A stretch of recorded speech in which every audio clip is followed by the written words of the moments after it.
Bismillahirrahmanirrahim. Assalamualaikum warahmatullahi wabarakatuh. Duwun kaula duwun. Nggih panjenengan para pundhen para sepuh-sesepuh aji miwah pini sepuh ingkang lebda ing atur kebak ing pitutur ingkang satudhat kinabekten duwun. Pepundhen kula panjenenganipun Bapak Lasti dalah Ibu Jumini ingkang tansah kula hormati, suprabahing para lenggah tamu undangan kakung miwah putri ingkang sampun pepak Sinareja Dahat kalingga murda duwin kawula nuwun. Para kadang-kadang alim ulama ingkang rinten dalu tansah sumanting kitab suci wayuning Ilahi minangka panuntun kiblat ingkang satu temah luhuring budi. Para kadang satrane gari pangemban Pampating Praja minangka pandam-pandaming kawula tasih ingkang pantes sinudarsana. Para muda taruna ingkang lenggah wonten laladan tempur ngilen ingkang satuhu tansah winengku ing bagya saha mulya. Mugi asewelasaning Gusti tansah lumintul-lumintir kajiwa kasarira kunjuk panjenengan dalasan kawula waradin sagung dumadi awit ing kalenggahan sang punika saged marak sowan angrawi undanganipun Bapak Lasidi dalah Ibu Jumini anggenipun badhe netepi darmaning asepuh Hamiwaha Putra Mahargya Siwi. Nggih niki wonten Rara Ayu Anisa Putri Jikatuk Rama Raka Mas Bagus Nino Kuncoro. Putra saking panjenenganipun Bapak Sujoko dalah Ibu Sri Untari ingkang lenggah wonten laladan Jatal Ngilen Kunduran Kabupaten Blora ugi. Suka parisuka ing kalenggahan siang punika marak sowan wonten ngersa panjenengan wonten Andeskot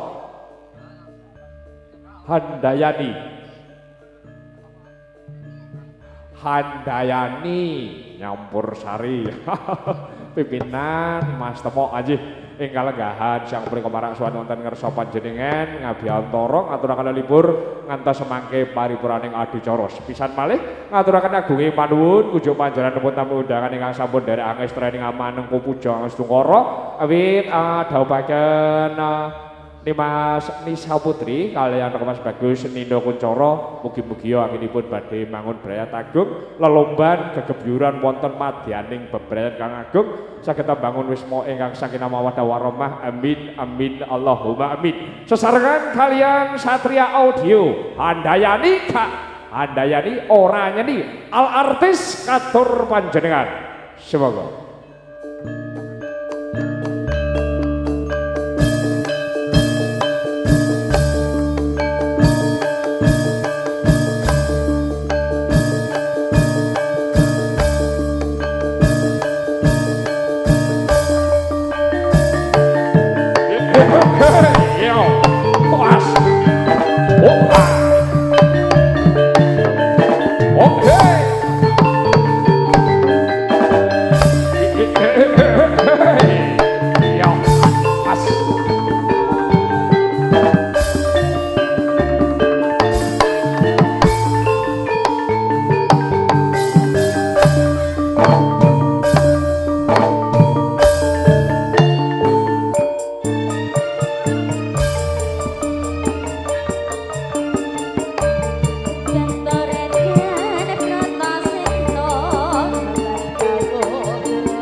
paun alartu sampun katuraken kunjuk panjenenganipun marpakane adicara ing kalenggahan siang punika urut roncaning adicara rantamaning adicara kala ijang sampun katuraken adicara wisuda putra-putra manggihaken sirat maja temanten kekalih sampun paripurna lulus harja rahayu ingkang sami tinemu mangke kalujengan tanpa pambang KST ingkang sami kaodi.